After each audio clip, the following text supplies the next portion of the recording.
berdiskusi, sama-sama menyampaikan terkait dengan proses-proses kepesertaan BPJS Ketenagakerjaan kepada pegawai di lingkungan KKP untuk non-ASN atau apapun penyebutannya. Mohon izin Bu Dari karena ada disebut PN, ada yang disebut honorer, ada juga yang disebut lain, tapi yang jelas ini yang di luar ASN dan di luar P3K karena ada juga proses-proses penerimaan atau berubah status dari non-ASN menjadi P3K.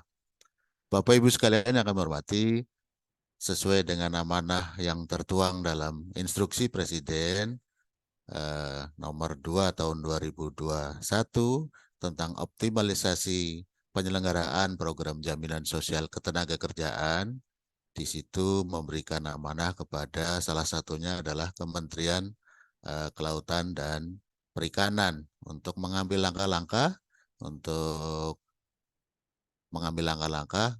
penyelenggaraan perlindungan program jaminan sosial ketenagakerjaan bagi non-ASN.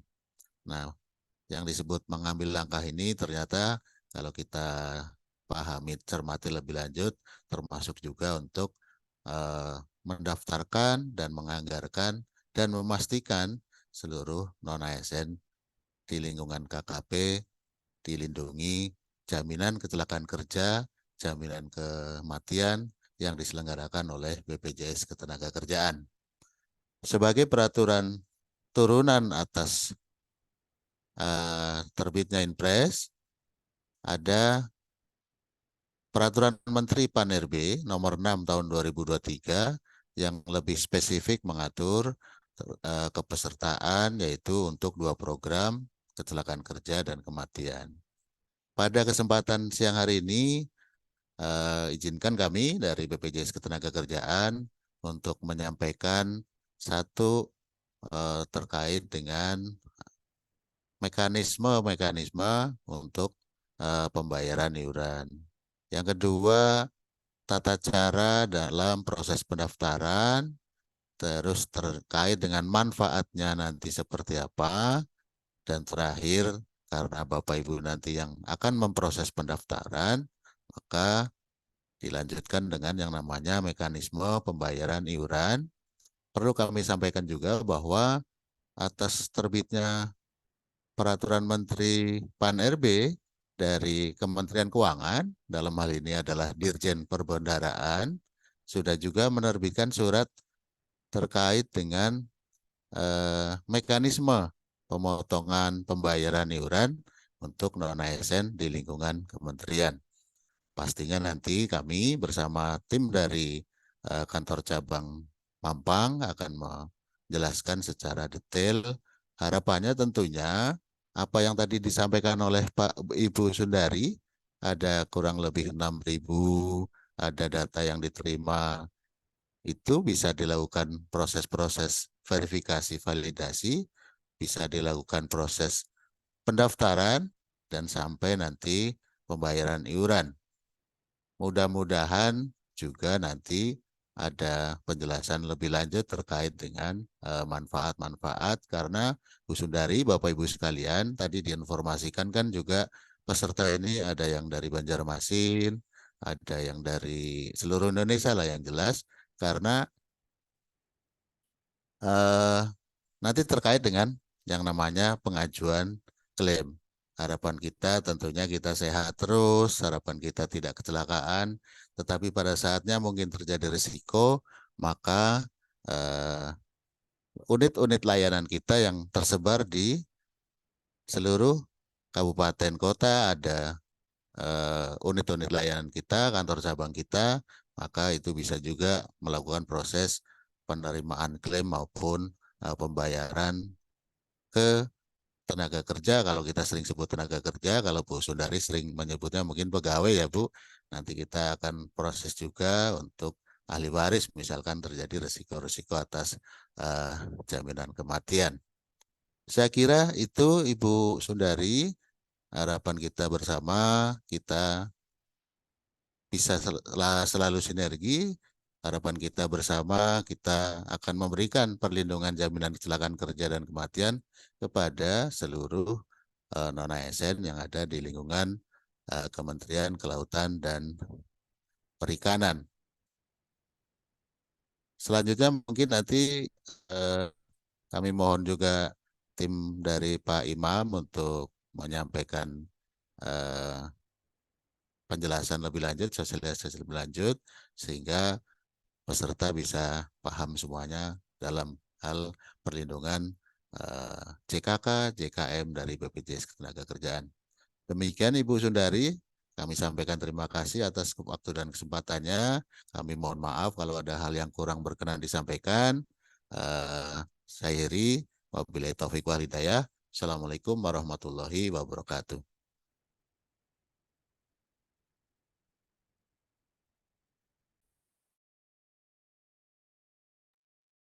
Baik, terima kasih.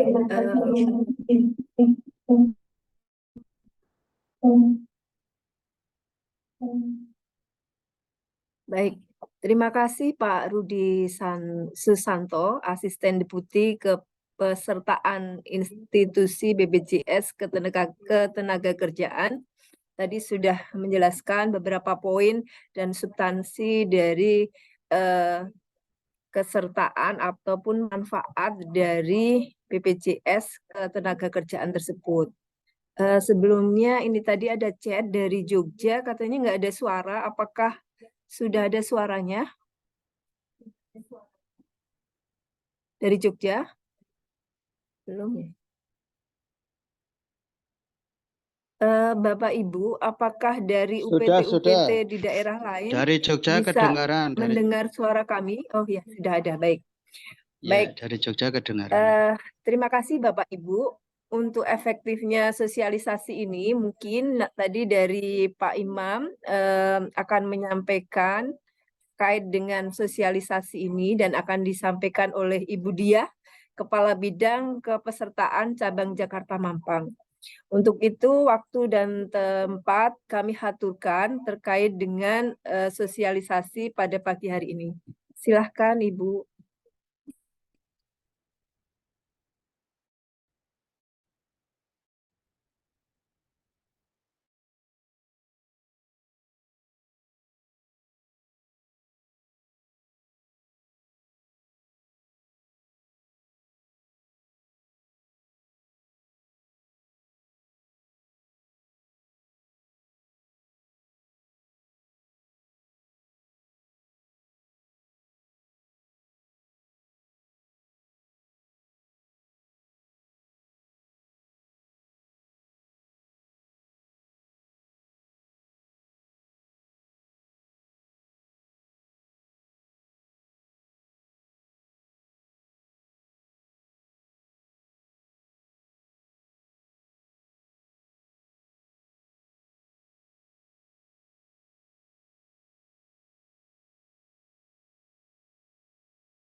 Oke, baik. Terima kasih Bu Sundari. Apakah suara saya terdengar, Bapak Ibu semua? Terdengar. Terdengar ya. Baik. Bismillahirrahmanirrahim. Assalamualaikum warahmatullahi wabarakatuh. Selamat pagi, salam sejahtera buat kita semua. Yang terhormat Ibu Sundari, Ketua Tim Manajemen Kinerja dan Digitalisasi Pelayanan Biro SDMAO Kementerian Kelautan dan Perikanan. Yang kami hormati Deputi Bidang Kepesertaan Program Korporasi dan Institusi yang dalam hal ini diwakili oleh Asisten Deputi Bidang Institusi Bapak Rudi Susanto. Yang kami hormati Kepala Kantor Cabang Jakarta Mampang, Bapak Imam Saputra. Kemudian seluruh peserta kegiatan sosialisasi BPJS Ketenagakerjaan yang terdiri dari pengelola kepegawaian, satuan kerja, dan PT Kementerian Kelautan dan Perikanan. Terima kasih Bapak Ibu atas waktunya yang diberikan kepada BPJS Ketenagakerjaan. Perkenalkan, nama saya Diah Lestari Hidayanti. Saya adalah Kepala Bidang Kepesertaan BPJS Jakarta Mampang. Izin untuk share materi.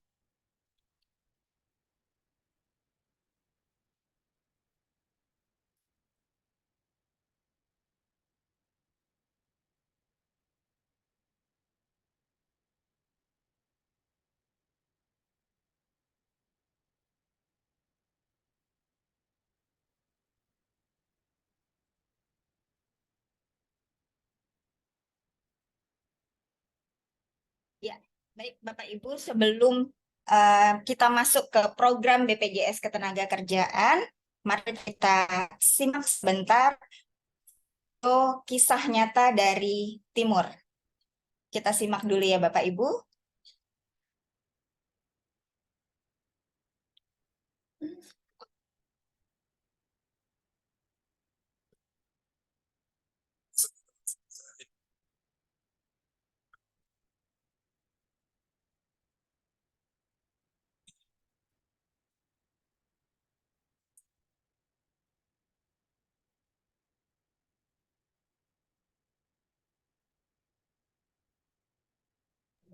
Izin Bu, belum share audionya.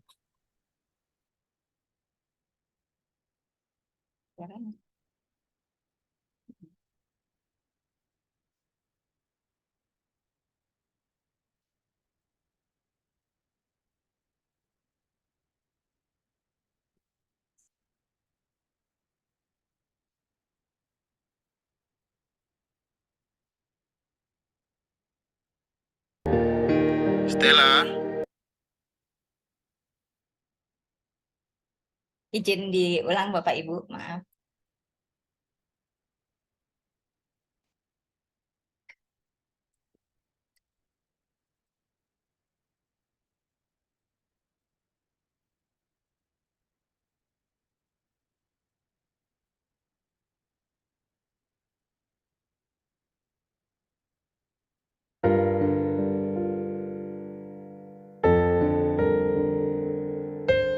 Stella, Papa kirim pesan lewat sini saja. karena jam begini pasti kau sudah tidur toh. Besok pagi bantu mama dulu sebelum pergi ke sekolah.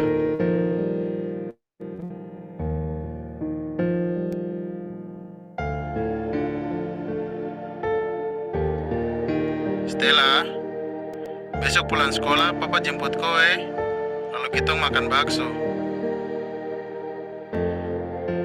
Stella, rajin belajar patuhi kau guru dan selalu kerjakan tugas dari sekolah. Walau Papa sibuk kerja, baru sering terada di rumah, tapi Papa pu perhatian selalu kasih saya semangat.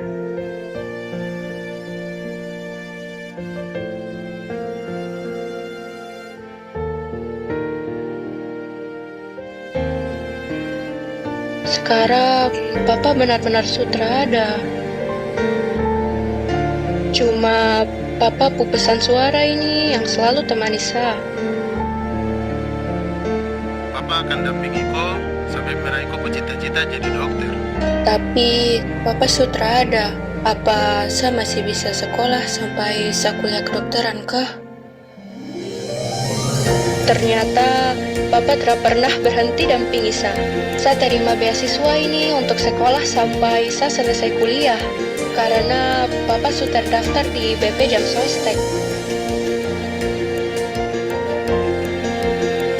Stella, walau papa orang kecil, kau harus jadi orang besar.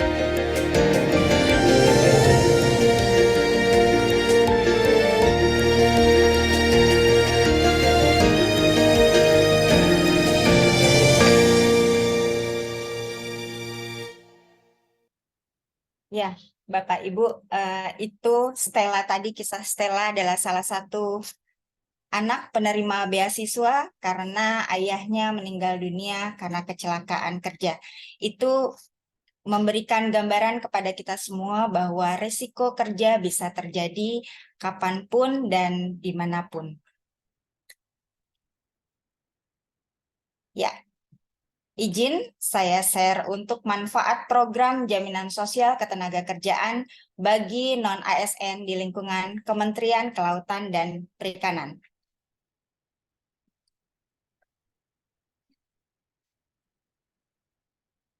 Kalau lihat ini, Badan Penyelenggara Jaminan Sosial. Pasti Bapak Ibu sudah sangat familiar dengan BPJS. Nah, di masyarakat ada berapa BPJS? Ada 2 ya Bapak Ibu ya. Jadi ada BPJS Kesehatan dan BPJS Ketenagakerjaan. BPJS merupakan amanah dari Undang-Undang Nomor 40 Tahun 2004 tentang Sistem Jaminan Sosial Nasional, kemudian Undang-Undang Nomor 24 Tahun 2011 tentang Badan Penyelenggara Jaminan Sosial.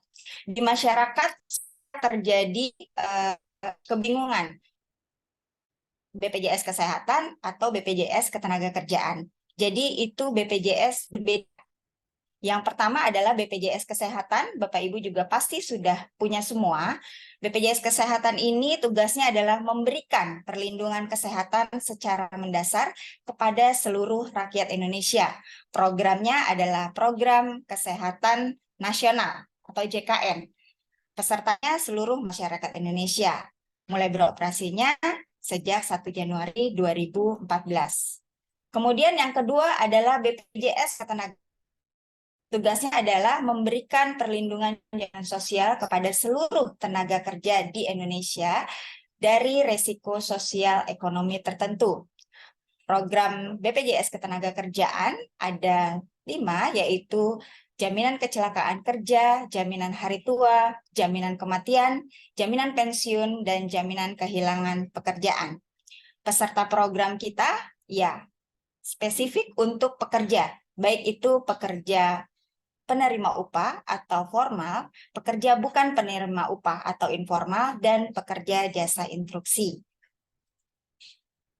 Sekilas tentang BPJS Ketenagakerjaan, kami bertransformasi, Bapak Ibu, dulu kita namanya Prum Astek. Kemudian kita bertransformasi menjadi PT Astek di tahun 1977 sampai 1990.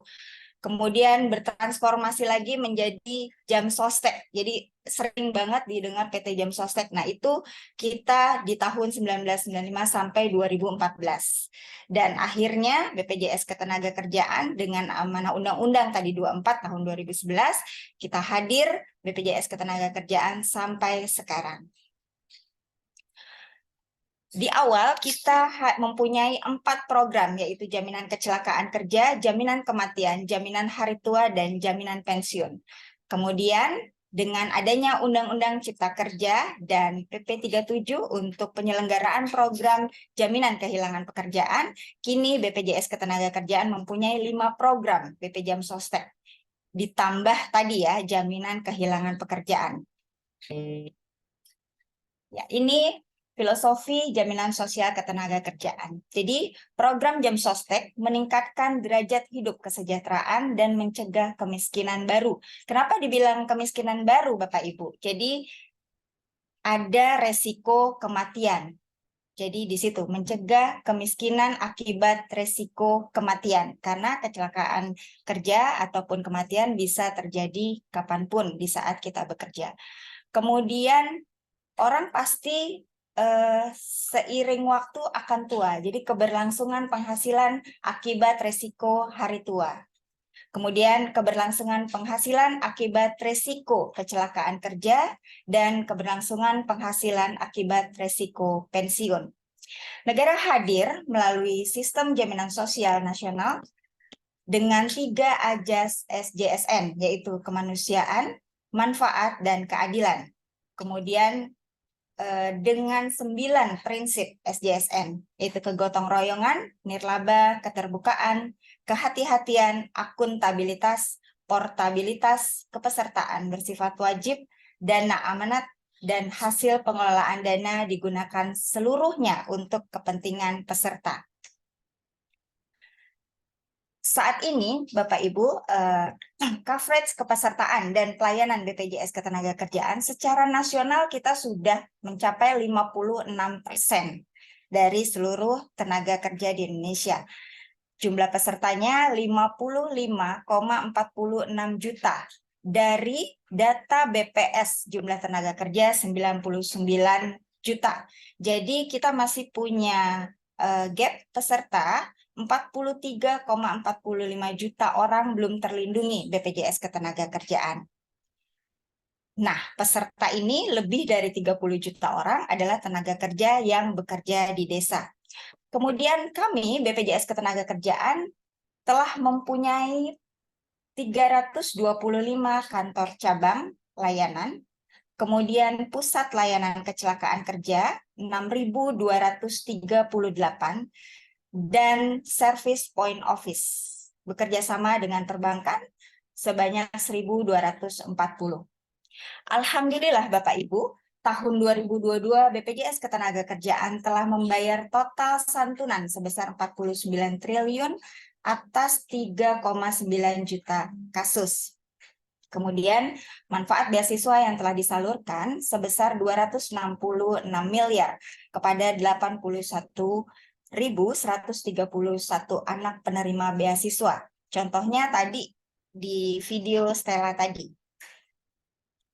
Ya, ini seperti Pak Rudi tadi sampaikan di awal kegiatan kita bahwa instruksi Presiden dan arahan dari Presiden yaitu Inpres nomor 2 tahun 2021 tentang optimalisasi pelaksanaan program jaminan sosial ketenagakerjaan, kemudian regulasi turunannya adalah Peraturan Menteri Pendayagunaan Aparatur Negara dan Reformasi Birokrasi nomor 6 tahun 2023 tentang pemberian perlindungan berupa manfaat jaminan kesehatan, jaminan kecelakaan kerja, dan jaminan kematian bagi pegawai non-pegawai negeri sipil yang bertugas pada instansi pemerintahan.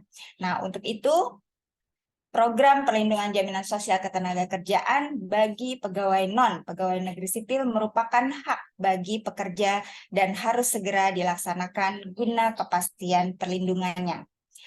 Dari Kementerian Kelautan dan Perikanan, tadi sangat support gitu ya, jadi telah dianggarkan, kemudian memastikan dan akan mendaftarkan tenaga kerja non-ASN-nya di lingkungan Kementerian Kelautan dan Perikanan kepada BPJS Ketenagakerjaan. Kita masuk ke program dan manfaat jaminan sosial ketenagakerjaan, Bapak Ibu.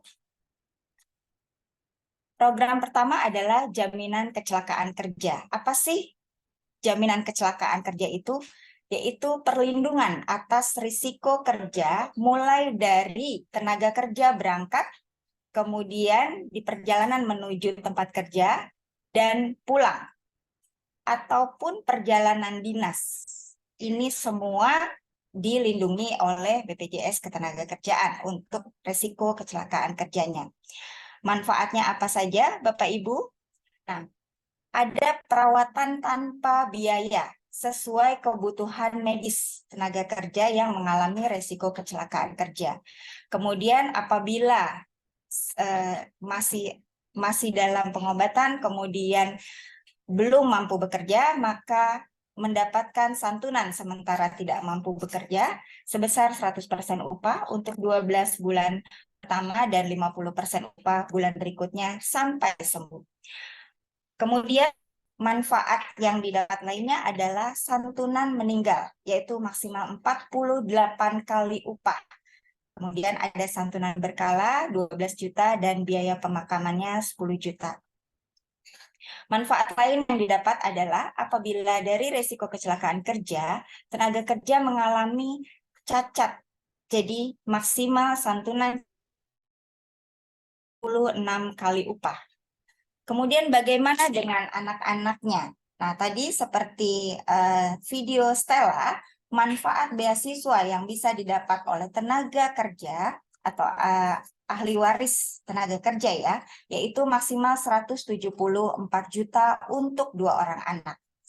Kemudian apabila letaknya jauh dari klinik atau rumah sakit karena di Kementerian Kelautan dan Perikanan ini seluruh Indonesia ya, ini jauh-jauh mungkin tidak terjangkau. Nah, ini kami ada layanan untuk home care service dengan maksimal 20 juta per tahun. Kemudian ada juga program kembali bekerja atau back to work. Jadi tenaga kerja yang sudah dinyatakan sembuh kemudian bisa bekerja kembali namun tidak seutuh sebelumnya, mohon maaf, misalkan tangan kanannya jadi cacat gitu ya, maka program kembali bekerja akan menempatkan tenaga kerja tersebut di tempat yang bisa diberdayakan oleh tenaga kerja. Yang kedua adalah jaminan kematian. Jaminan kematian ini manfaat uang tunai yang diberikan kepada ahli waris ketika peserta meninggal dunia, bukan akibat kecelakaan kerja. Apa saja yang didapat? Yaitu santunan kematian 20 juta, kemudian biaya pemakaman 10 juta, santunan berkala selama 24 bulan, totalnya adalah 12 juta, dan manfaat beasiswa maksimal 174 juta untuk 2 orang anak. Jadi total manfaat santunannya adalah 42 juta ditambah dengan manfaat beasiswa. Yang ketiga adalah jaminan hari tua. Jaminan hari tua ini sesuai dengan programnya, yaitu tabungan untuk persiapan memasuki hari tua, berupa akumulasi iuran ditambah dengan hasil pengembangan saldo. Pengambilan JHT bisa diambil sebagian, yaitu 10% dapat diambil tunai ataupun 30% untuk perumahan. Bapak Ibu, tingkat pengembangan JHT tahunan BPJS Ketenagakerjaan, alhamdulillah kami selalu di atas rata-rata tingkat suku bunga deposito. Jadi ini jejaknya Bapak Ibu dari tahun 2016 sampai dengan 2022 BPJS Ketenagakerjaan saldo untuk JHT-nya, pengembangan saldonya selalu di atas rata-rata tingkat suku bunga. Kemudian jaminan pensiun, ini adalah jaminan sosial yang bertujuan untuk mempertahankan derajat kehidupan yang layak bagi peserta dan atau ahli warisnya dengan memberikan penghasilan setelah peserta memasuki usia pensiun atau mengalami cacat. Manfaat pensiun bisa diberikan kepada orang itu sendiri, manfaat pensiun hari tua, ataupun manfaat pensiun untuk janda atau dudanya, kemudian manfaat pensiun cacat, manfaat pensiun anak, dan manfaat pensiun orang tua. Manfaat dapat diberikan secara manfaat berkala dan manfaat sekaligus. Untuk tahun 2023, Bapak Ibu, manfaat berkala minimum yang bisa diberikan adalah 383.400 per bulan dan maksimalnya adalah 4,5 juta per bulan. Kalau manfaat sekaligus ini dibayarkan secara lamsam beserta tingkat pengembaliannya. Dan yang terakhir adalah program jaminan kehilangan pekerjaan, yaitu jaminan sosial yang diberikan kepada pekerja atau buruh yang mengalami pemutusan hubungan kerja berupa manfaat uang tunai, akses informasi pasar kerja, dan pelatihan kerja. Penyelenggaranya adalah pemerintah pusat dan BPJS Ketenagakerjaan. Pesertanya peserta yang telah membayar iuran, manfaatnya uang tunai, akses informasi pasar kerja, dan pelatihan kerja. Pendanaannya bagaimana? Pendanaannya adalah iuran pemerintah 0,22% dan rekomposisi iuran dari JKK dan JKM. Kemudian kami juga ada manfaat layanan tambahan program JHT. Jadi atau kami sebut dengan MLT, merupakan fasilitas pembiayaan perumahan dan atau manfaat lain yang diberikan kepada peserta JHT BPJS Ketenagakerjaan. Pinjaman uang muka perumahan maksimum 150 juta, kredit pemilikan rumah maksimum 500 juta, dan pinjaman renovasi rumah maksimum 200 juta. Persyaratannya telah menjadi peserta minimum 1 tahun, pemberi kerja tertib administratif dan pembayaran iuran, belum memiliki rumah sendiri untuk fasilitas PUMP dan KPR, dan memenuhi syarat dan ketentuan bank penyalur dan OJK. Bapak Ibu, ini pendaftaran dan pembayaran untuk kanalnya ya. Jadi melalui perbankan, sistem keagenan, fintech, dan merchant online. Jadi kami telah bekerja sama dengan 4 bank himbara, kemudian bank swasta lainnya.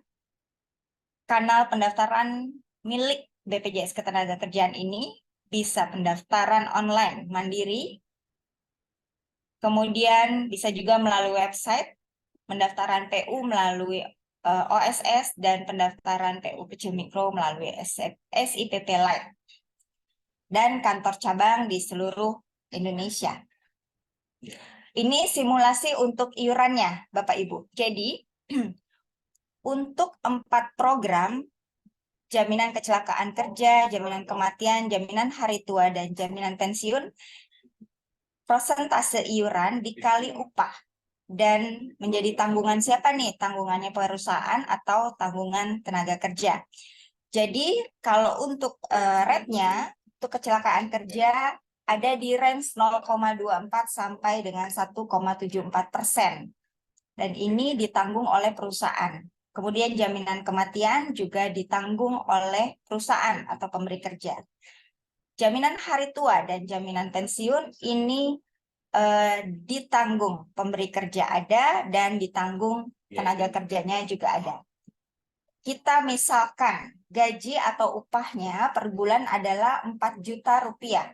Nah, untuk kecelakaan kerja, karena rate-nya dia misalkan administrasi 0,24 dikali 0,24% dikali 4 juta, maka pemberi kerja harus membayar iuran 9.600. Kemudian jaminan kematian 0,3%, kita kalikan dengan 4 juta, didapat 12.000. Kemudian apabila ada tambahan untuk jaminan hari tua dan jaminan pensiun, maka 3,7%-nya ini dibayarkan oleh pemberi kerja, kemudian 2%-nya dibayarkan oleh tenaga kerja atau dipotong dari gaji.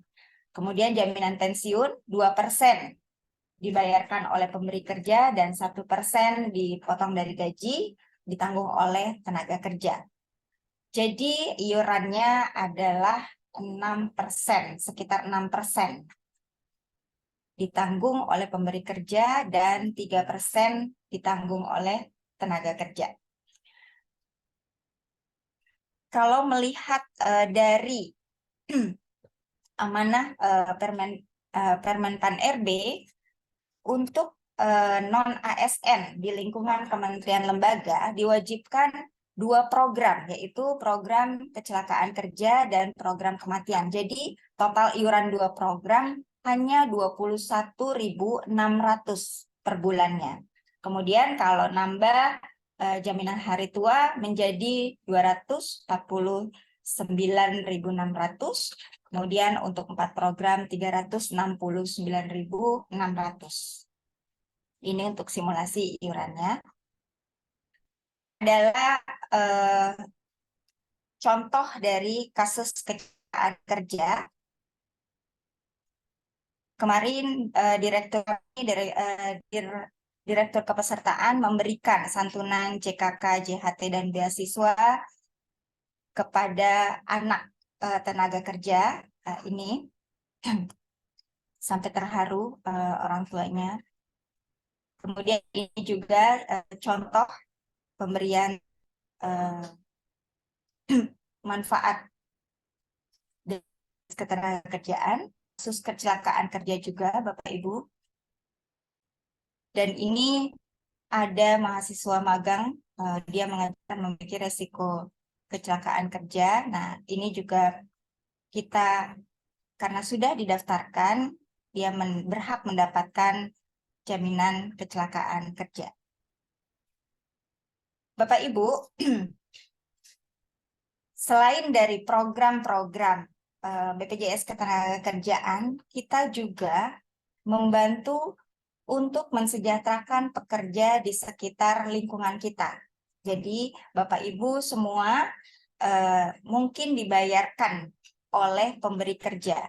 Tapi bagaimana dengan tenaga kerja seperti pekerja rumah tangga, kemudian tukang kebun, petugas keamanan, ataupun pekerja rentan di sekitar kita? Bapak Ibu bisa juga berkontribusi untuk ikut mensejahterakan pekerja di sekitar Anda melalui aplikasi JEMO atau Jam Sostek Mobile. Kami namakan program ini adalah program Sertakan. Bapak Ibu, bagaimana cara menjadi peserta? Bapak Ibu tinggal menghubungi pemberi kerjanya. Pemberi kerja atau tenaga kerja akan menghubungi kantor cabang BPJS Ketenagakerjaan atau secara online melalui website BPJS Ketenagakerjaan. Kontak sini ada Bapak Rudi dan Bapak Mikael dari kantor pusat. Kemudian kalau untuk kantor cabang BPJS Ketenagakerjaan bisa ke Jakarta Mampang. Kebetulan kami dikirimkan untuk Kementerian Kelautan dan Perikanan ini. Bisa dengan saya, dia, ataupun Mas Hendi. Baik Bapak Ibu, BPJS Ketenagakerjaan meningkatkan kualitas hidup dan kesejahteraan pekerja Indonesia. Terima kasih. Wabillahi taufiq wal hidayah. Wassalamualaikum warahmatullahi wabarakatuh. Waalaikumsalam warahmatullahi wabarakatuh. Baik. Terima kasih Bu Diah untuk paparan sosialisasi terkait dengan BPJS Ketenagakerjaan. Tadi dengan jelas sudah disampaikan kepesertaan dan juga mekanisme untuk pendaftaran dan juga berapa iuran yang memang diwajibkan baik sebagai pemberi kerja maupun sebagai pekerja. Bapak Ibu yang kami hormati, sesi berikutnya kita akan melaksanakan tanya jawab. Sebelumnya ini ada 2 pertanyaan di chat yang sudah ada. Yang pertama dari Kalroren. Pertanyaannya, jaminan kecelakaan dan kematian ditanggung pemberi kerja, jaminan hari tua dan maaf. Mana sih pertanyaannya? Maaf. Pertanyaannya dari Kalroren. Izin bertanya terkait pembayaran untuk BPJS Ketenagakerjaan ini, apakah sudah mempunyai akun bayar di KPPN? Terus yang kedua, ini dari Budiah Ijen, apakah program BPJS Ketenagakerjaan ini wajib diikuti oleh PPN-PN KKP? Yang selanjutnya dari PPPBL Batam, Ibu Ingrid izin bertanya, apakah sudah tidak bekerja, apakah BPJS Tenaga-Kerjaan masih bisa dilanjutkan secara mandiri? 3 poin ini mungkin yang perlu kita diskusikan atau bisa langsung dijawab. Silahkan Bu Diah ataupun Pak Imam ya, ataupun tim dari BPJS untuk bisa memberikan penjelasan.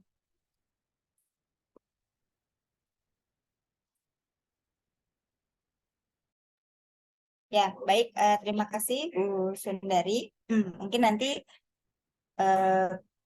saya dibantu jawab oleh Pak Rudi ataupun Bapak Imam langsung ya Bu ya.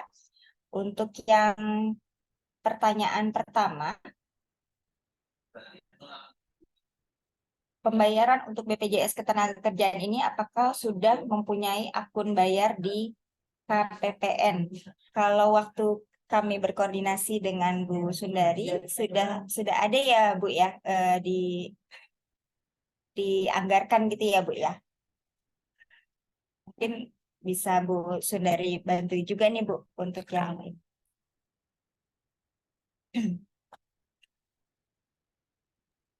Baik Bu Diah, untuk akun bayar Kemarin ini kita akan koordinasikan kembali dengan bagian keuangan memang dan dengan bagian umum dalam hal ini di Roren dan Biro Keuangan dan juga di Biro Umum. Ada beberapa yang memang sudah menganggarkan, namun demikian pada kesempatan pertemuan kali ini kita sekalian akan mendiskusikan hal tersebut. Oke.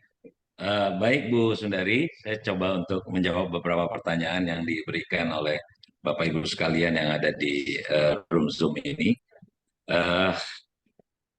Yang adalah mengenai sudah mempunyai akun bayar atau belum.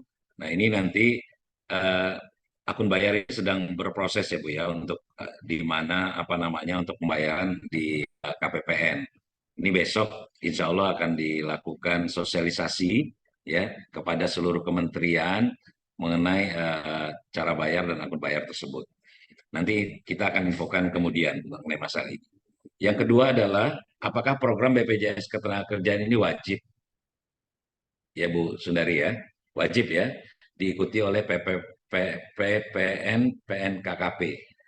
Kalau bicara kewajiban, kami itu di BPJS Ketenagakerjaan di undang-undangnya tersebut adalah setiap pekerja itu wajib menjadi peserta BPJS Ketenagakerjaan. Termasuk juga adalah non-ASN yang ada di kementerian.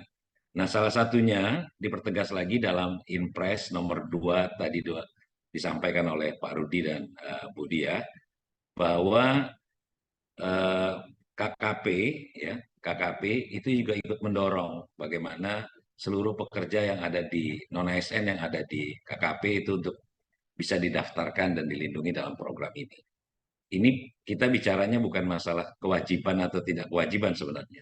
Artinya bagaimana negara melakukan untuk memberikan perlindungan, ya, berperan aktif memberikan perlindungan kepada non-ASN yang ada di Indonesia, termasuk adalah pekerja-pekerja yang ada di kementerian. Nah, jadi kalau soal wajib, Bu, ini wajib diikutkan karena memang sudah ada ketentuannya juga dan sudah ada surat dari Kementerian Menpan ya, Menpan untuk segera mendaftarkan seluruh pekerja non-ASN-nya ke dalam program kita. Selanjutnya untuk pertanyaan berikutnya adalah apakah sudah tidak bekerja lagi masih bisa dilanjutkan secara mandiri? Bukan begitu ya Bu Sunari ya? Ya. Kalau untuk kepesertaan kita Bu, tadi dijelaskan sama Mbak Dia, kepesertaan kita itu ada yang namanya kepesertaan penerima upah. Penerima upah itu adalah yang ada di perusahaan maupun yang ada di kementerian. Mereka itu menerima upah dan dianggarkan oleh kementerian untuk perlindungan tersebut. Namun, demikian ada juga peserta kita, kepesertaan yang namanya bukan penerima upah. Nah, bukan penerima upah ini yang mandiri itu. Jadi nanti untuk Bapak Ibu sekalian yang sudah tidak bekerja lagi di KKP, ya, sudah mempunyai usaha sendiri di luar pekerjaan KKP gitu ya, itu boleh mendaftarkan, tapi tidak melanjutkan, tapi tetap mendaftarkan ya untuk dalam program yang namanya bukan penerima upah. Jadi kepesertaan BPJS Ketenagakerjaan ini adalah untuk melindungi seluruh pekerja, baik pekerja penerima upah maupun pekerja bukan penerima upah. Nah, jadi silakan nanti bagi pegawai-pegawai non-ASN yang ada di kementerian, di KKP, apabila memang sudah tidak ada hubungan kerja lagi dengan KKP, monggo untuk melakukan pendaftaran mandiri di dalam program BPJS Ketenagakerjaan. Selanjutnya,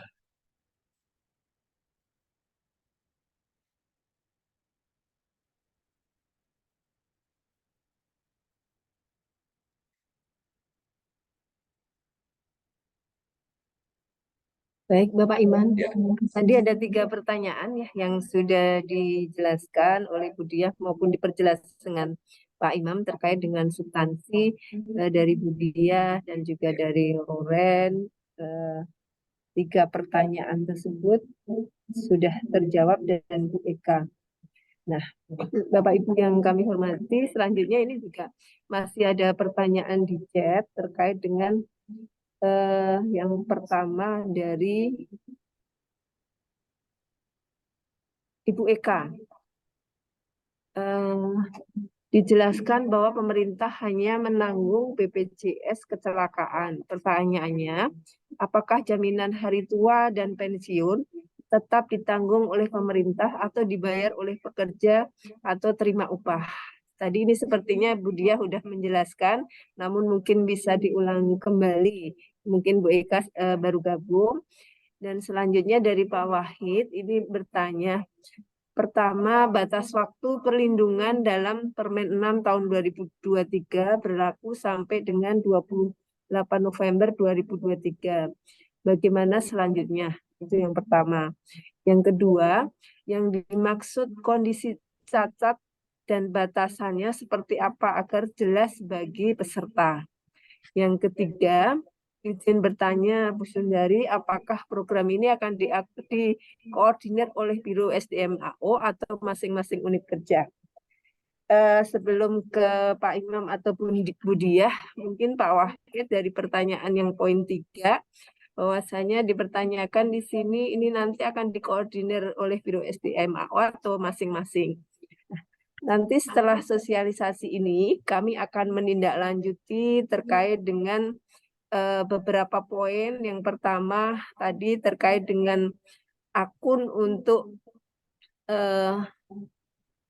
BPJS ya, apakah program BPJS ini sudah masuk akun, dan tadi juga Pak Imam sudah menyampaikan, ini besok juga ada pertemuan ya Pak, semacam rapat koordinasi, dan sebetulnya ini kita juga akan mengundang dari Kementerian Keuangan, tapi karena kemarin waktu yang mendesak, jadi untuk sesi pertama ini kami khusus mengundang dari BPJS Ketenagakerjaan.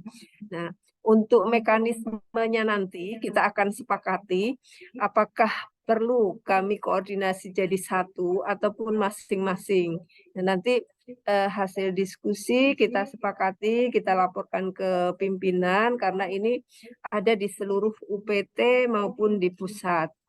Selanjutnya nanti pastinya dari data pegawai non PNS yang ada di lingkup KKP ini harus kita update kembali, dan ini sebagai data awal yang akan kita validasi sebenarnya kondisi saat ini ada berapa pegawai non ASN yang ada di KKP.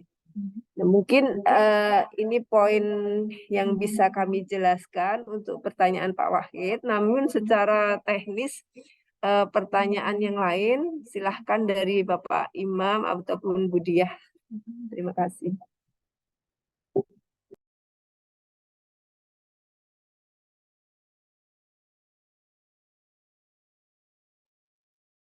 Ya, baik, terima kasih Bu Sundari. Berarti kita naik ke pertanyaan sebelumnya ya Bu ya, izin saya ulangi. Dijelaskan bahwa pemerintah hanya menanggung BPJS kecelakaan. Pertanyaannya, apakah jaminan hari tua dan jaminan pensiun tetap ditanggung oleh pemerintah atau dibayar oleh pekerja atau yang menerima upah gitu ya. Jadi untuk sesuai peraturan Permenpan RB nomor 6 itu sudah dijelaskan sekali Bapak Ibu semua kalau kementerian lembaga ini mewajibkan 2 program, yaitu program kecelakaan kerja dan program kematian. Tentunya 2 program inilah yang akan dianggarkan dari kementerian gitu ya. Nah, untuk yang jaminan hari tua dan jaminan pensiun, apabila pemberi kerjanya memang mau memberikan kepada tenaga kerja, tadi skemanya itu ada yang ditanggung oleh pemberi kerja, ada juga yang menjadi tanggungan dari tenaga kerjanya, jadi dipotong dari gaji. Nanti mungkin materi bisa kita share juga untuk lebih tahu perhitungannya seperti apa. Tadi sudah disimulasikan ya Bu Eka, mungkin ketinggalan ya Bu Sundari ya. Kemudian yang berikutnya Oh, tadi Pak Wahid sudah ya, Ibu ya. Yang dimaksud kondisi cacat atau dan batasannya seperti apa. Jadi izin Pak Wahid, untuk kondisi cacat ini kita ada prosentasenya Pak. Jadi misalkan jari manis atau jari kelingking, ini sudah ada standar prosentasenya, perhitungannya di kami. Jadi dihitung tuh berapa persen cacatnya, kemudian dikalikan. Nah, maksimal yang bisa didapatkan oleh tenaga kerja ini adalah 56 kali upah. Nah, tergantung upahnya. Itu kalau cacat total. Tapi kalau sebagian fungsi, nah itu kita ada standarisasi untuk prosentasenya. Mungkin Pak Imam mau menambahkan, Bapak? Baik, makasih Bu Dia. Izin Bu Sundari, ini ada pertanyaan batas waktu perlindungan dalam Permenpan 6 2023 berlaku sampai dengan 28 November 2023. Nah, kemarin itu baru keluar lagi surat perpanjangan untuk perlindungan tersebut sampai dengan batas waktu yang belum ditentukan. Jadi ini perlindungan ini nanti bisa berlanjut ke tahun depan. Jadi ini mungkin nanti apa namanya untuk perlindungan kita itu tetap berlanjut ke tahun depan. Jadi ini bisa dilakukan ya Bu Sundari ya. Untuk Pak Wahid ya, Pak Wahid dari Medan. Itu untuk pertanyaan yang soal perlindungan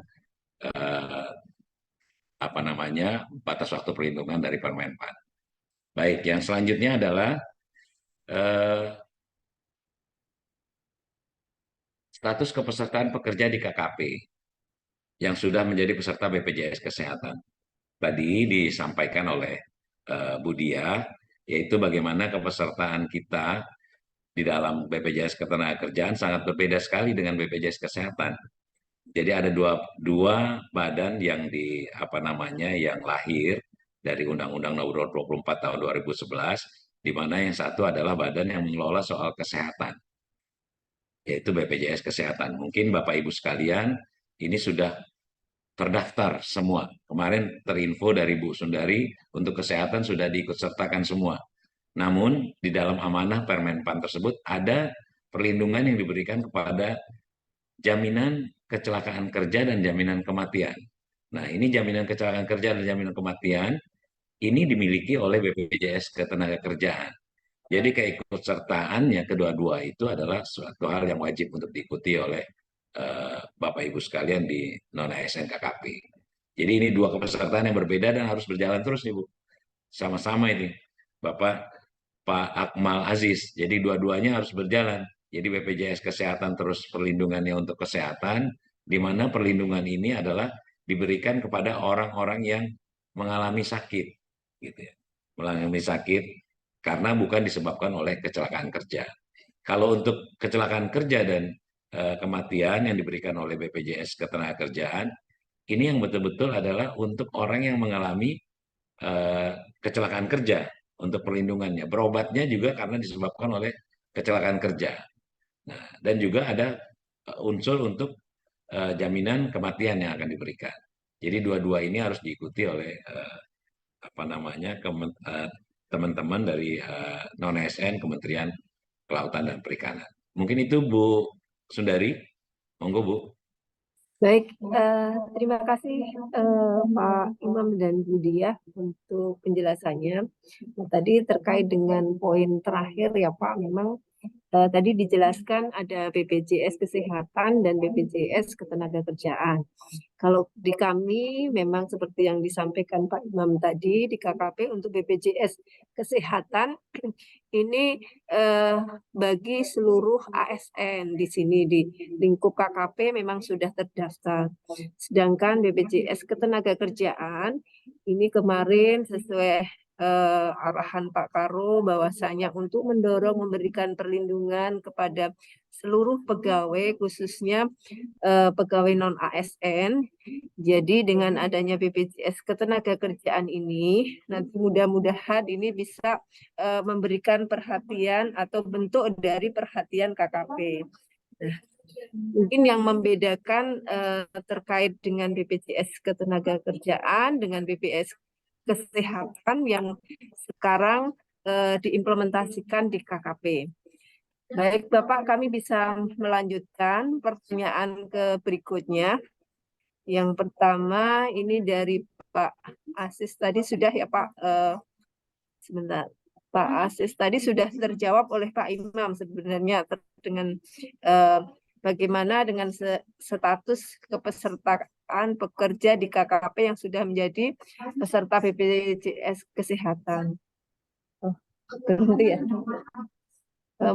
Mohon izin Bapak, di kami sedang ada pembacaan Pancasila, sementara kami berhenti dulu.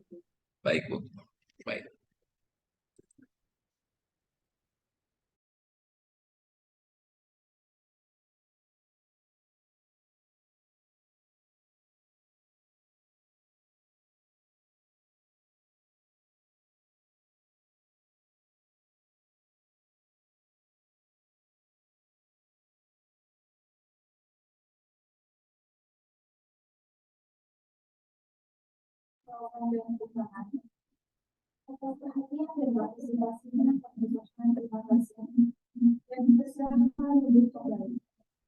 Baik, mohon izin Bapak Ibu yang kami hormati, kami lanjut ke pertanyaan selanjutnya.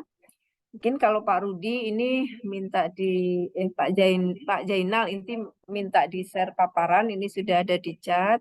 Sedang Pak Rudi ini bertanya kapan kira-kira BPJS Ketenagakerjaan di KKP mulai. Nah, mungkin kalau ini kami jawab dulu ya Pak ya. Ya, ini sebagai upaya mengidentifikasi terlebih dahulu.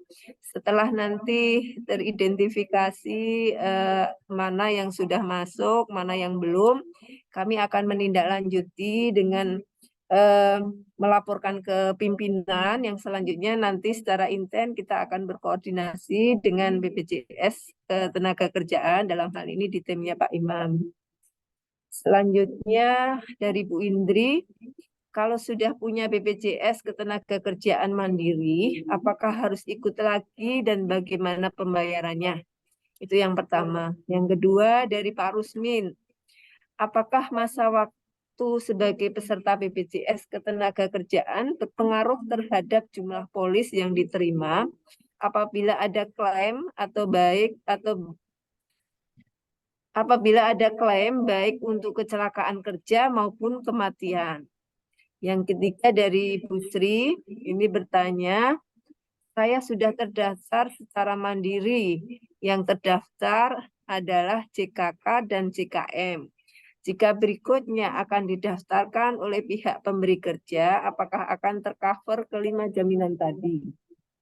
Ini sebenarnya tadi juga ada di penjelasan, namun demikian kami mohon untuk dijelaskan kembali terkait dengan pertanyaan tadi. Untuk itu silahkan Bu Diah maupun Pak Imam.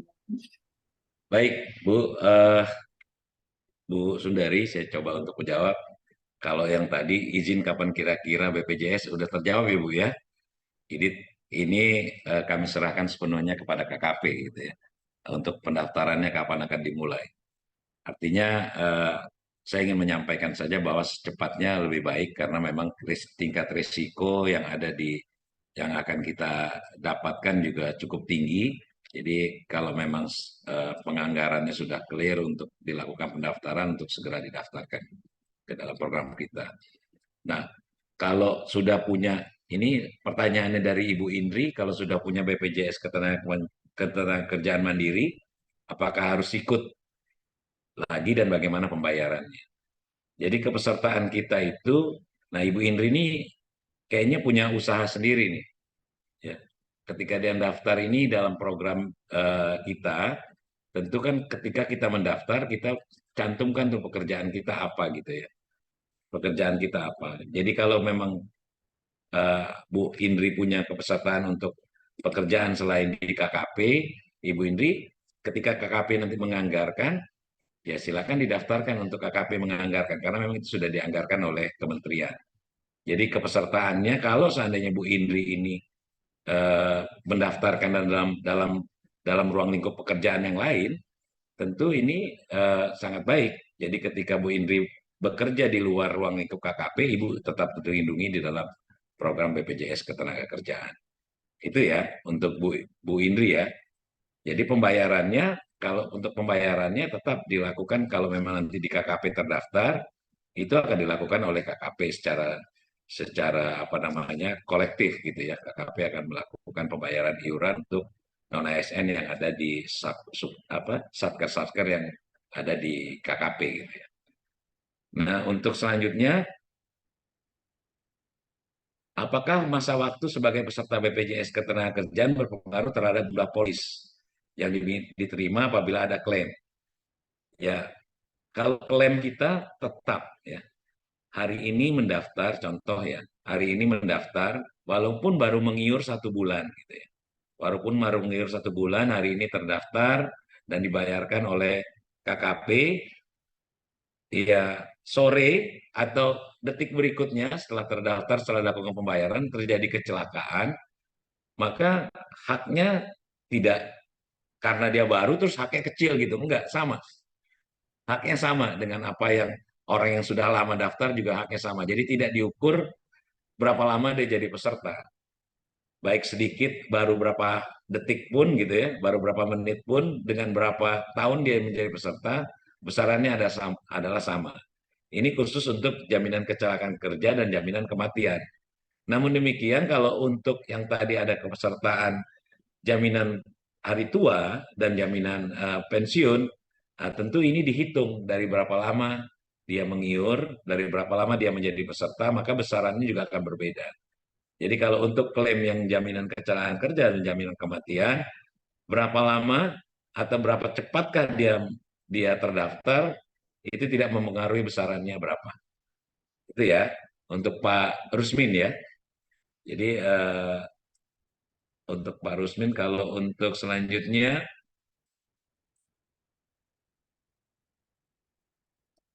nah, kalau soal ini pertanyaannya, kalau terdaftar secara mandiri yang terdaftar adalah JKK dan JKM. Jika berikutnya akan didaftarkan oleh pemberi kerja, apakah akan tercover kelima jaminan tadi? Nah, kalau mandiri itu kita pisahkan, dia mandiri dalam artian memang apa namanya, dia punya usaha sendiri gitu ya.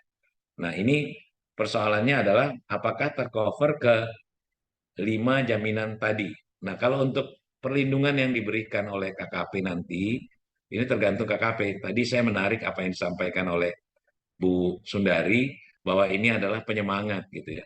Penyemangat untuk teman-teman non-ASN, dan juga untuk bagaimana KKP apa namanya dalam hal perlindungan sudah memberikan yang terbaik untuk non-ASN. Nah, kalau ini dilakukan nanti di KKP memberikan, ya udah kami berikan 5 program ya dilindungi ya. Monggo 5 program yang dilindungi.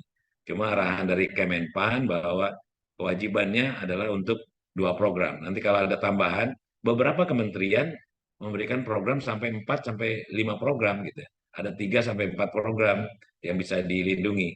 Nah, ini tentu tergantung daripada apa yang dianggarkan oleh KKP. Mungkin itu ya pertanyaannya Bu Sundari. Masih ada lagi?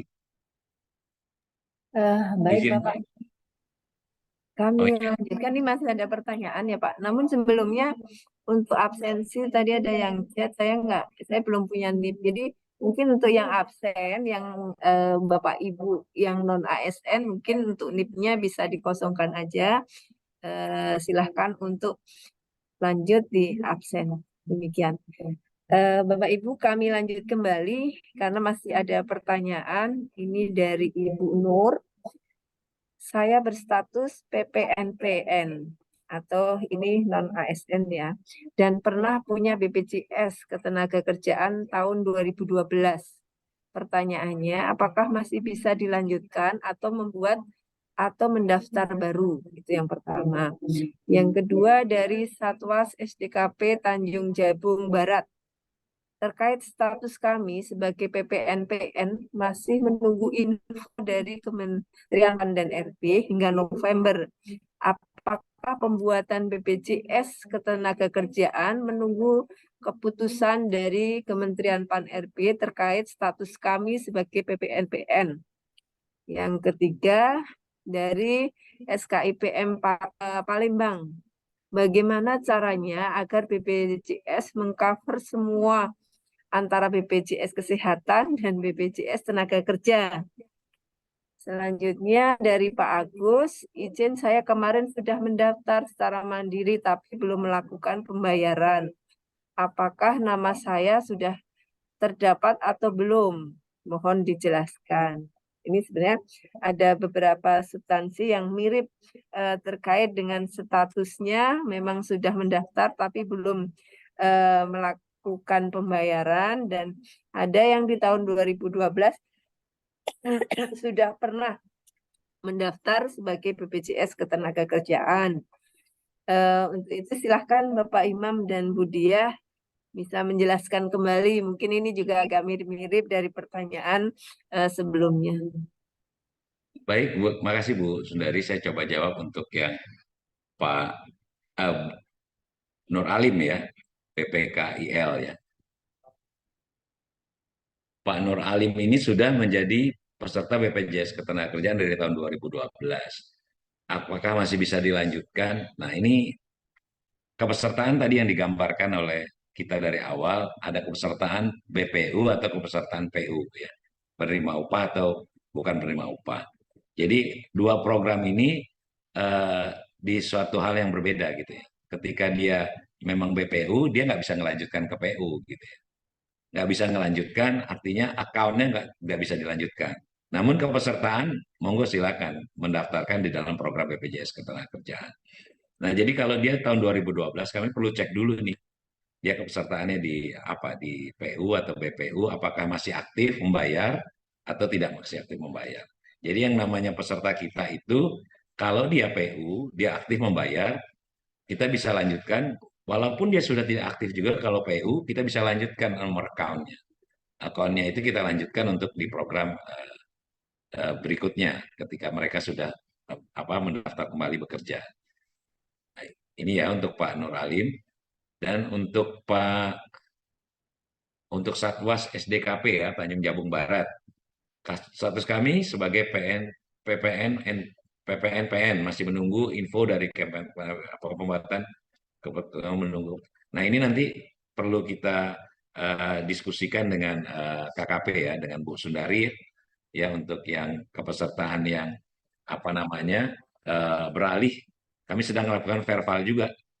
Kemarin Bu Sundari sudah kasih data ya, yang mana yang beralih menjadi P3K ya. Ya Bu Sundari ya, P3K. Nah, ini nanti kita akan lihat untuk kepesertaannya. Kalau memang dia udah di P3K, itu tidak diinikan di dalam program kita gitu ya, karena mereka sudah ada program itu sendiri. Ini selanjutnya untuk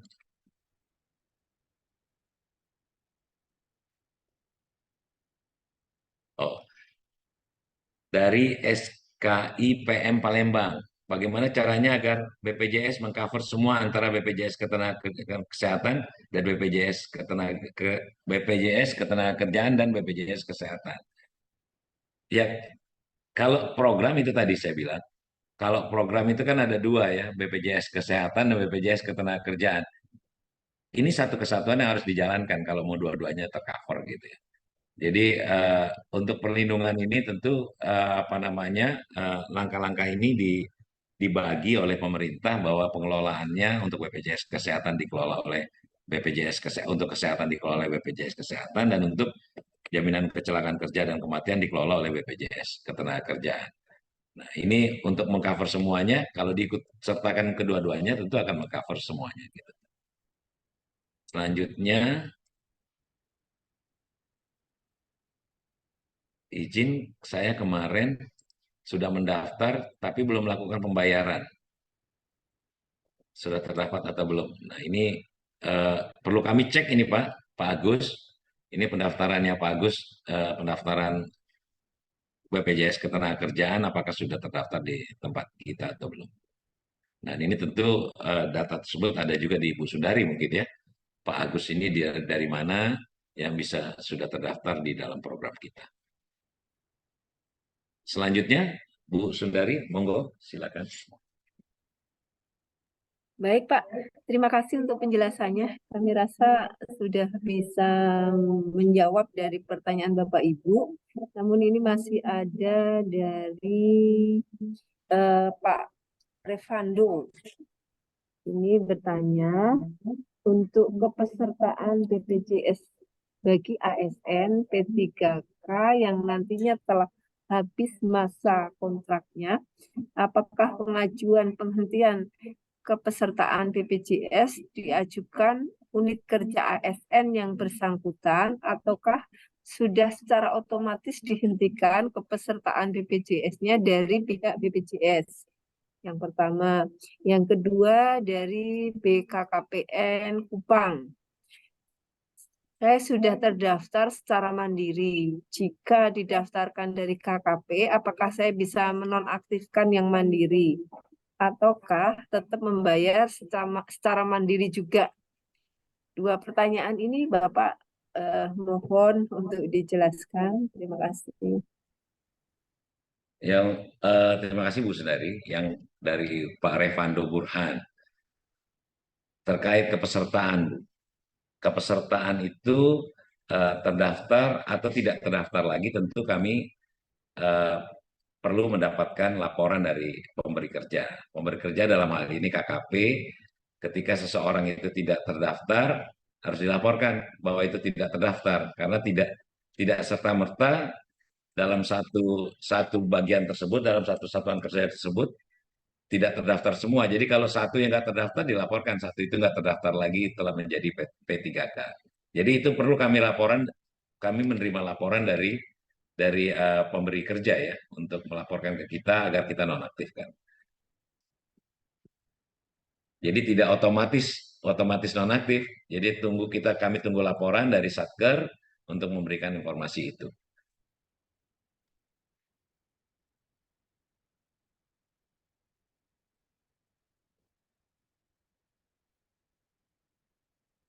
Nah, ini tadi pertanyaan yang mirip ya, hampir mirip dengan yang soal mandiri tadi BKKPN Kupang, Bu Mariani Nahid ya. Jadi untuk kepesertaan tadi tergantung kepesertaan mandiri tersebut dia masuknya di mana gitu ya. Dia masuknya dalam programnya seperti apa. Kalau memang punya usaha sendiri, ya membayar sendiri, mandiri, nah tentu itu dua ruang lingkup yang berbeda. Jadi kalau seandainya memang mau dilanjutkan, monggo. Tapi kalau seandainya mandiri tersebut adalah untuk pembayaran di suatu kegiatan atau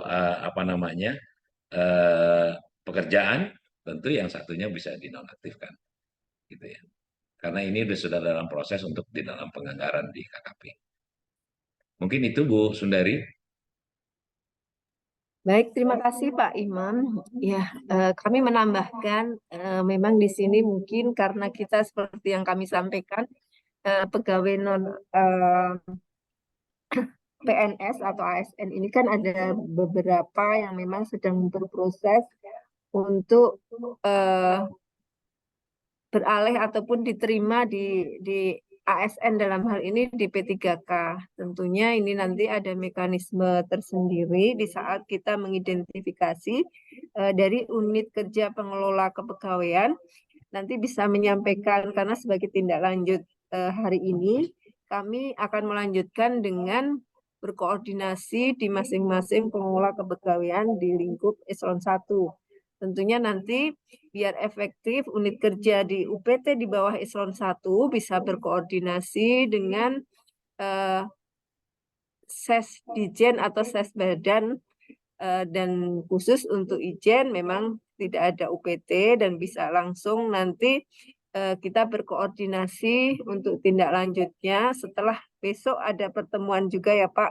Nanti besok mungkin memperjelas terkait dengan pertanyaan akun ataupun anggaran.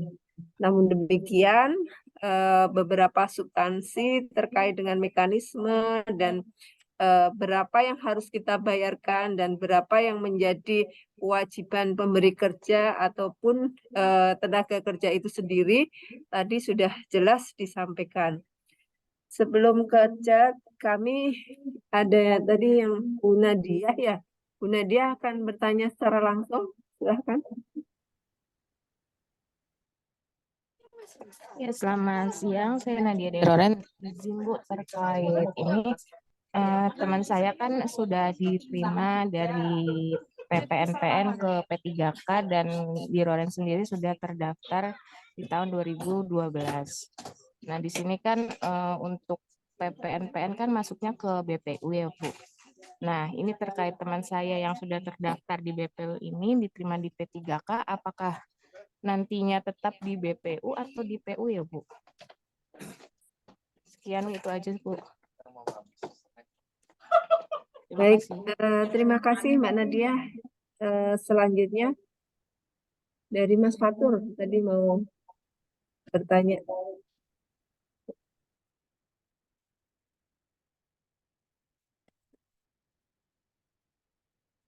Izin bertanya mengenai ini Pak, waktu berapa lama klaim itu bisa dibayarkan setelah pengajuan itu Pak? Bahwa nanti apa namanya orang sakit kan rumah sakit itu harus mempunyai kepastian gitu. Dari istilahnya rumah sakit itu minta kepastian klaimnya itu kira-kira berapa lama Pak setelah pengajuan dari waktu pengajuan aja.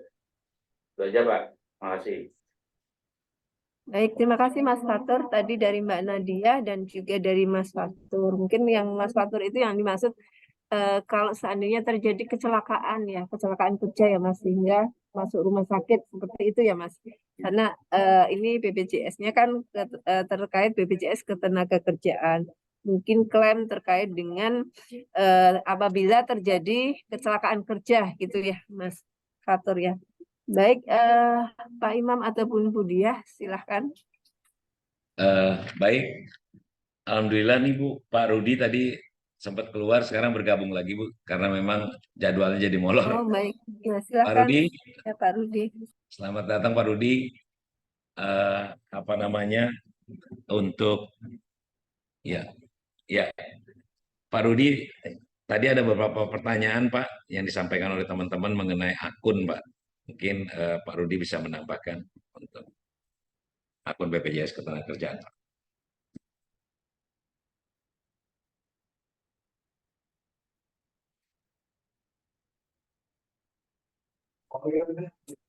Baik, terima kasih Pak Imam, Ibu Sundari, terima kasih. Tadi terkait dengan kode akun ya di KPPN. Jadi Bapak Ibu sekalian, kalau terkait dengan akun, kalau di Pemda, kalau di pemerintah daerah baik provinsi maupun kabupaten kota memang sudah tersedia kode akun untuk iuran JKK, JKM. Nah, untuk yang di kementerian lembaga sudah berkoordinasi juga dengan Dirjen Perben, Kemenkyu. Bahkan kemarin kami mencoba juga Bu Sundari, Bapak Ibu sekalian untuk menghadirkan beliau di forum Zoom ini, perwakilan dari Dirjen Perben. Harapannya kalau dari sumbernya langsung kan lebih afdol gitu ya Bu Sundari. Cuman memang akhirnya beliau juga ada agenda lain. Tapi ada surat dari Dirjen Perben kepada BPJS Ketenagakerjaan yang menjelaskan tata cara untuk pembayaran iuran atas kepesertaan non-ASN di KKP. Caranya, judulnya yang disebut oleh Perben itu namanya mandiri kolektif. Artinya iuran itu sudah melekat sebenarnya di honor atau gaji teman-teman non-ASN.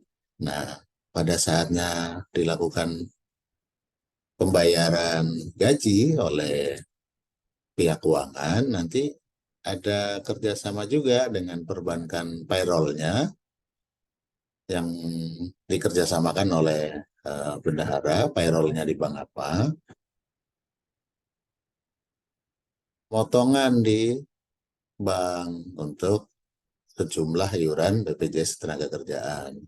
Tadi sudah disampaikan untuk iuran kecelakaan kerja kan 0,24, untuk iuran kematian kan 0,3, jadi 0,54 dikalikan gajinya berapa, sejumlah itu nanti akan dilakukan proses pemotongan di bank, dan bank juga yang nanti akan membayarkan iuran tersebut secara kolektif per bagian atau per unit kerja ke rekening BPJS Ketenagakerjaan. Nah, rekening BPJS Ketenagakerjaan itu Pak Imam, Bu Diah yang akan menerbitkan yang namanya langsung kami berkoordinasi dengan bank, ini virtual account untuk kepesertaan KKP, dari bank juga dapat surat perintah membayar gaji dari bendahara KKP. Nah, di dua hal itu nanti bertemunya di bank payroll untuk dilakukan proses pembayaran iuran kepesertaan. Itu yang terkait dengan mekanisme pembayaran iuran mandiri kolektif. Sebenarnya sama, yang kalau sudah ada kode akun kan memang itulah rekening penambungannya di situ. Tapi kalau yang mandiri kolektif tanpa kode akun, langsung mekanisme diperbankan payroll langsung ke kita. Memang di awal ada perlu yang namanya administrasi, yaitu semacam surat perintah untuk memotong, standing instruction-nya disampaikan ke banknya untuk memotong, dan hasil potongan iuran itu akan ditransfer ke rekening Jam Sostek nomor sekian, langsung juga disampaikan nanti. Saya kira itu Bu Sundari, Pak Imam, terkait dengan mekanisme pembayaran iuran. Kedepannya memang betul kita lagi mendorong yang namanya kode akun. Kita tahu ada peraturan pemerintah baru nomor 49 tahun 2023 tentang penyelenggaraan program JKK sama JKM di non-ASN. Nah, itu ada tertuang di situ PP 49. Karena dari Perben Kemenkeu sendiri menambahkan kode akun, informasinya harus ada PP-nya. Jadi izin kami sedang mengupayakan itu, tetapi sebelum PP 49 keluar, justru sudah ada surat dari Perben Kemenkeu untuk mekanisme pembayaran iuran secara mandiri kolektif. Secara detail suratnya, saya kira nanti bisa kita sampaikan juga Pak Imam ke teman-teman di KKP. Saya kira itu Pak Imam, Pak Sundari, Bu Sundari, mohon maaf, terkait dengan mekanisme pembayaran iuran. Baik Pak Rudi, makasih. Saya lanjutkan Bu dengan pertanyaan berikut yang tadi Bu. Ya, baik, makasih Pak Rudi. Silakan Pak. Ini BPU Mandiri terus berubah menjadi PU. Tadi Pak Rudi udah nyinggung-nyinggung juga tuh soal Mandiri ya. Nah, ini ketika ini tergantung dari KKP, ketika nanti memang sudah dianggarkan tentu harus beralih ke dalam penganggaran itu gitu ya. Dalam PU yang akan dianggarkan oleh KKP. Kalau dia udah mandiri nanti polanya adalah mandiri juga kolektif, ya itu tinggal dilanjutkan saja itu untuk nomornya itu. Gitu ya. Ya Bu Sundari ya, untuk kepesertaan tinggal dilanjutkan. Untuk kedua yaitu kepastian klaim. Kalau kami ini kalau klaim kecelakaan Bu, makanya tadi dijelaskan bahwa ada beberapa rumah sakit gitu ya, ada beberapa klinik. Jadi untuk kecelakaan kerja ini nggak perlu mengeluarkan uang gitu ya. Dengan menunjukkan kartu, maka mereka akan melakukan berobat di tempat yang sudah ditunjuk yang bekerja sama dengan BPJS Ketenagakerjaan. Namun kalau untuk klaim, memang terjadi ada pembiayaan yang ternyata memang rumah sakit tersebut tidak kerjasama dengan kita. Nah ini pengajuan klaimnya nggak lama. Kita ada SLA yang mengajukan klaim untuk kecelakaan kerja itu selama 7 hari udah selesai dilakukan pembayaran untuk itu. Mungkin itu ya Bu, yang dimaksud adalah klaim untuk kecelakaan kerja ya. Itu yang dapat saya sampaikan Bu Sundari. Ya. Baik, baik. Makasih Pak Rudi, dan tadi Pak Imam sudah menjelaskan pertanyaan dari Mbak Nadia dan Mas Fatur. Ini Mbak Nadia bertanya lagi atau sudah ini tadi Mbak? Baik, Bapak Ibu, karena waktu itu Setuju. Masih bertanya, Bu? karena Pak Rudi, Pak Imam, dan Mbak Dia juga ada beberapa kesibukan, namun ini yang terakhir dari pertanyaan ini kami selesaikan terlebih dahulu. Mohon izin ya Pak ya, ini dari Bitung, dari jauh-jauh ini Pak, dari Pangkalan Bitung. Izin bertanya, saya ada kartu BPJS Ketenagakerjaan. Apa bisa saya mengecek ke nomor BPJS Ketenagakerjaan yang didaftar masih aktif? Yang kedua, mungkin ini terkait mekanisme ya Pak ya. Yang kedua dari Ibu Mafrita. Izin bertanya, untuk mengklaim JHT bagaimana prosedurnya dan bagaimana untuk aturannya? Apakah kita tetap bisa klaim meskipun masih aktif bekerja? Selanjutnya dari Ibu Jasman, ini bertanya, bagaimana dengan status PPNPN kami jika didaftar ke BPJS Ketenagakerjaan setelah daftarkan sistem pembayaran lewat gaji apa dari KKP? Oh ini sebenarnya bisa kami tindak lanjuti setelah nanti selesai dari sosialisasi dan ada tindak lanjut untuk pelaksanaan identifikasi yang selanjutnya nanti terkait dengan kepesertaan BPJS Ketenagakerjaan di lingkup KKP. Kalau untuk Bu Jasmine itu ya Pak ya. Lanjut dari Bu Apri, izin bertanya bagaimana cara cek BPJS Ketenagakerjaan lama yang masih aktif atau non-aktif jika nomor atau kartu BPJS Ketenagakerjaannya sudah tidak ada. Ini hampir mirip tadi yang dari Bitung. Selanjutnya dari Pak Akmal, izin bertanya, nominal ketentuan iuran dari pemberi kerja untuk range 0,24 sampai 1,75%. Bagaimana menentukan dasarnya? Apakah masih golongan 0,24? Ini tadi sebenarnya juga sudah dijelaskan ya Pak ya, jadi nggak melihat golongan, namun mungkin dijelaskan lebih detail kembali. Dari Pak Hendri, izin bertanya, andaikan ada pekerja kebun yang merangkap sebagai penjaga kebun yang tidur di situ dan beliau terdaftar di BPJS Ketenagakerjaan. Andaikan yang bersangkutan terkena penyakit stroke pada saat bekerja jaga malam, apakah beliau berhak untuk mendapatkan manfaat? Mohon penjelasan. Mungkin ini Bapak pertanyaan yang terakhir bisa mohon izin untuk bisa mendapatkan penjelasan. Mungkin Pak Rudi ataupun Bu Diah ataupun Pak Imam, silahkan.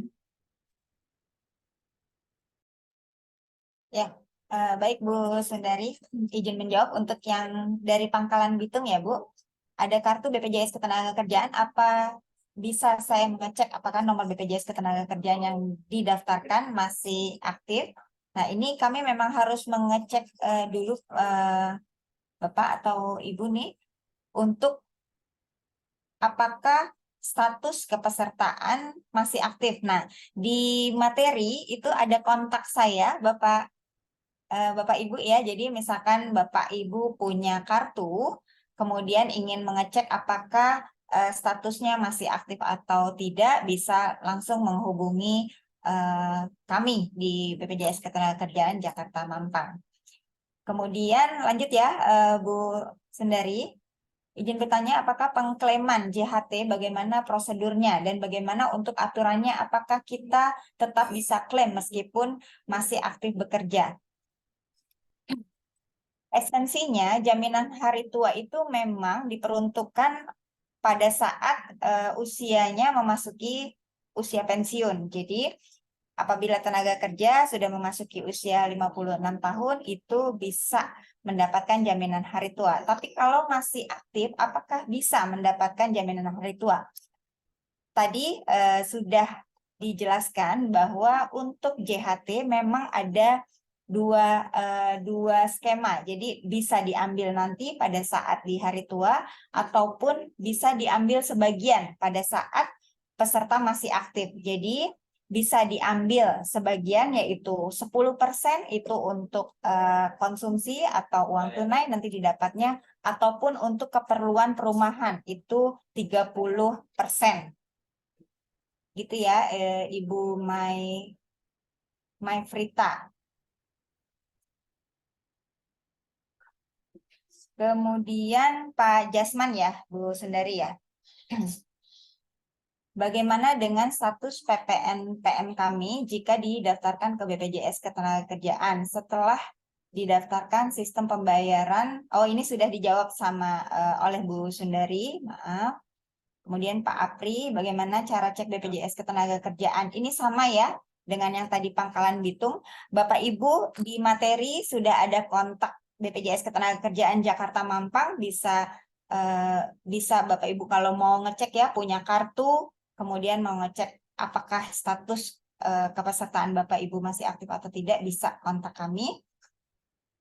Kemudian Pak Akmal ingin bertanya untuk nominal ketentuan iuran dari pemberi kerja untuk range 0,24 sampai 1,74. Bagaimana menentukan dasar apakah golongan 0,24? Jadi Bapak Ibu, kami diatur oleh peraturan pemerintah PP 44 tahun 2015 itu sudah ada apakah jenis pekerjaannya itu masuk resiko sangat rendah atau rendah, kemudian atau resiko tinggi gitu. Kebetulan untuk yang 0,24 seperti contoh simulasi itu adalah contoh untuk status pekerjaan yang berisiko tingkat sangat rendah gitu. Jadi ada ketentuannya. Nanti tergantung Bapak Ibu pekerjaannya nih di mana gitu. Misalkan sebagai administrasi itu resikonya sangat rendah, rate-nya adalah 0,24 dikali dengan gaji.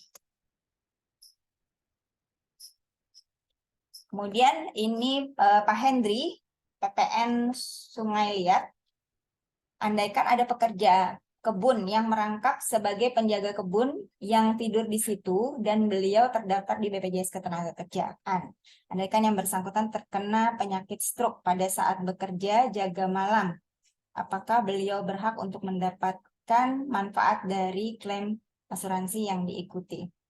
Baik Bapak Ibu, clue-nya adalah aktivitas atau melakukan pekerjaan. Jadi pada saat tenaga kerja sedang bekerja, kemudian terjadi resiko di saat melakukan pekerjaan tersebut, maka atas resiko kerja tersebut dilindungi Bapak Ibu. Jadi misalkan tadi kasusnya adalah tukang kebun sedang bekerja, kemudian tiba-tiba kena serangan gitu ya. Jadi itu bisa mendapatkan manfaat dari kecelakaan kerja.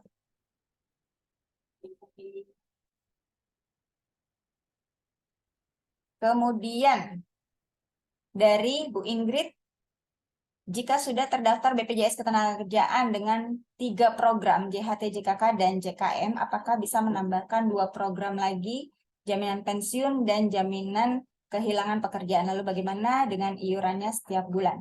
Ya, Bapak Ibu, jadi kami pertegas kembali ya, untuk sesuai Permen PAN RB, Kementerian Kelautan dan Perikanan ini diwajibkan mendaftarkan tenaga kerja non-ASN-nya itu di 2 program, yaitu program JKK dan JKM. Tetapi apabila dari pemberi kerjanya, dalam hal ini adalah Kementerian KKP, mempunyai kebijakan gitu ya, mendaftarkan tenaga kerja non-ASN-nya di program JHT, JKK, dan JKK, JKM plus jaminan hari tua maupun jaminan pensiun, artinya Bapak Ibu juga otomatis mendapatkan JKP, jaminan kehilangan pekerjaan juga. Karena jaminan kehilangan pekerjaan itu dihitung rekomposisi dari iuran JKK dan JKM-nya. Jadi tergantung pemberi kerjanya nih Bapak Ibu. Kalau ada kebijakan untuk membayarkan, alhamdulillah. Jadi semua resiko pekerjaan terlindungi.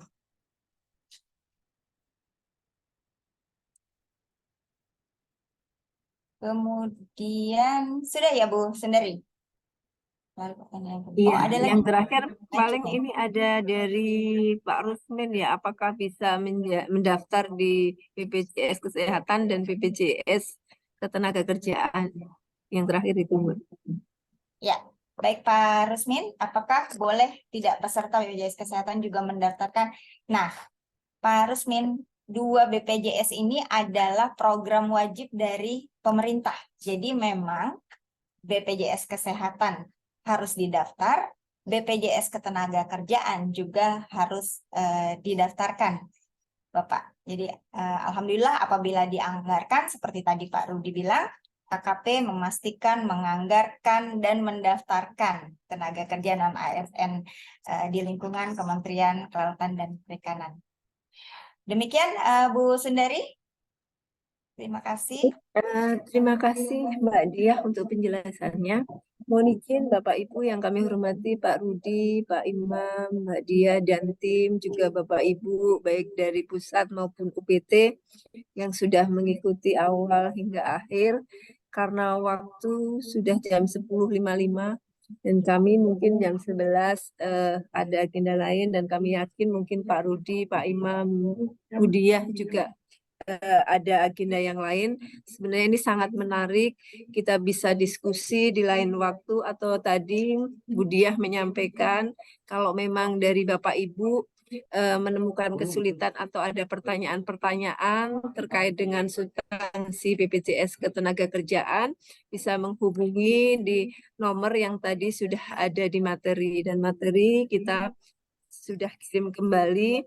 Nanti mohon izin Bapak Ibu, khususnya yang di UPT, nanti kita akan informasikan kembali dari tindak lanjut sosialisasi pada pagi hingga siang hari ini. Bapak Ibu yang kami hormati, sebelum kami akhiri, mungkin satu lagi dari UPT kalau ada yang ingin bertanya, saya kasih kesempatan. Silahkan raise hand.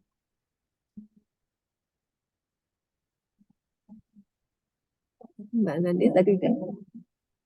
Baik, mungkin karena sinyal dan juga karena Zoom ini mungkin agak sinyalnya kurang kuat, jadi mungkin di daerah juga mendengarnya kurang jelas.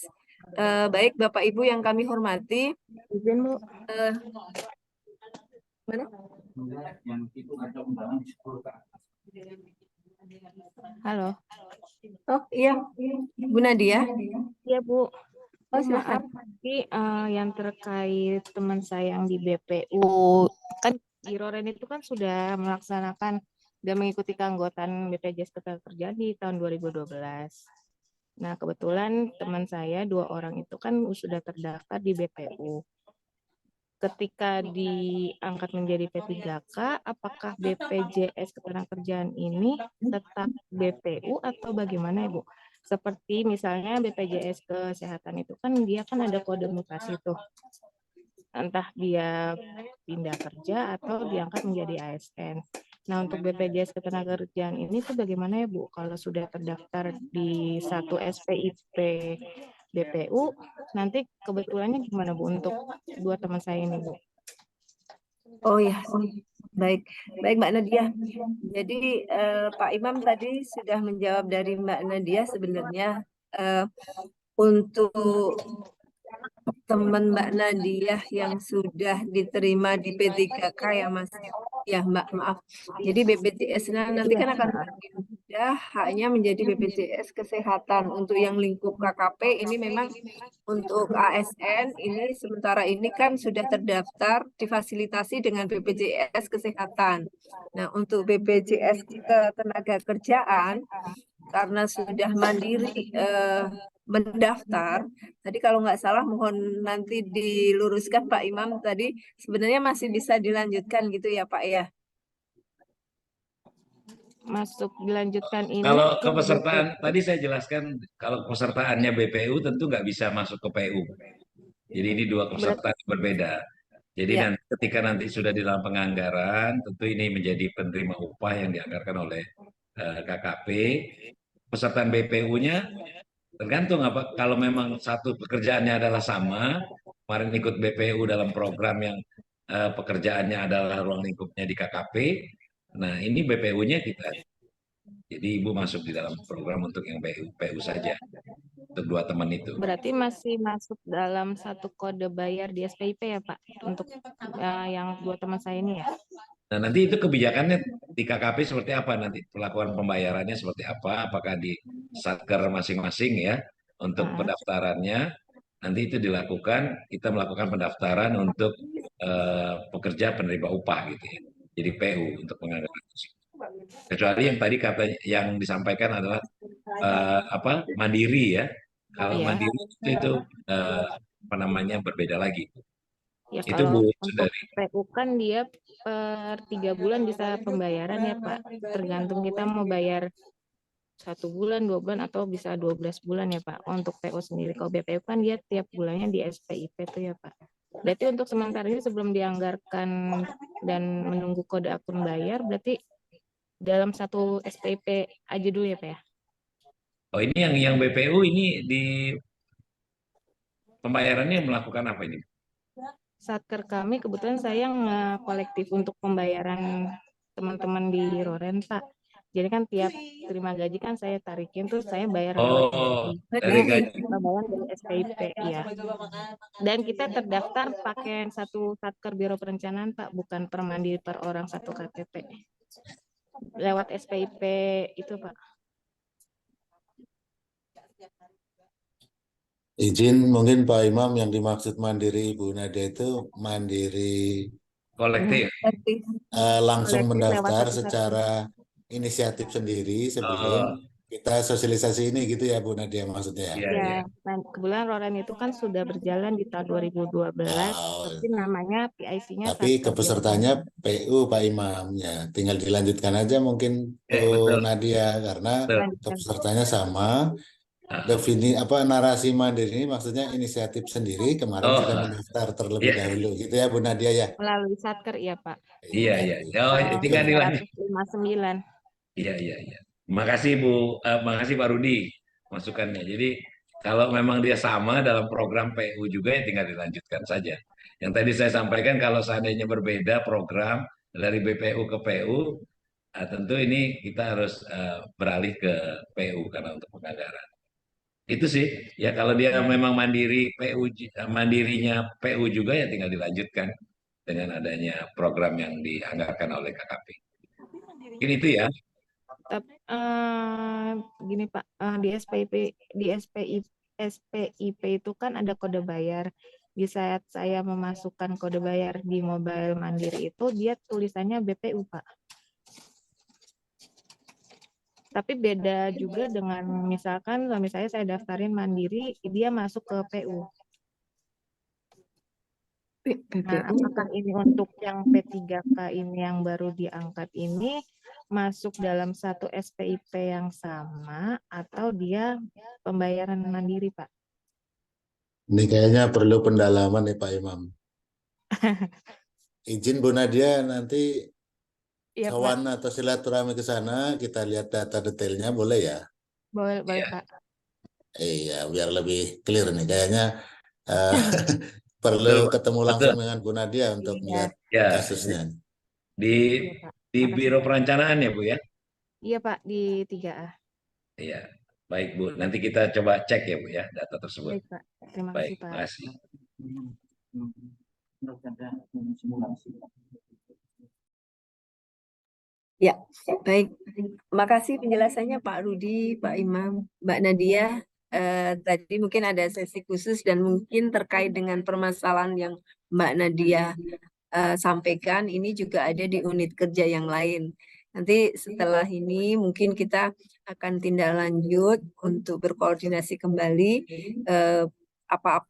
langkah apa aja yang harus kita lakukan, sehingga nanti kita akan tindak lanjuti kembali, terutama tadi informasi dari Pak Rudi terkait dengan akun untuk anggaran terkait dengan penganggaran BPJS Ketenagakerjaan tersebut.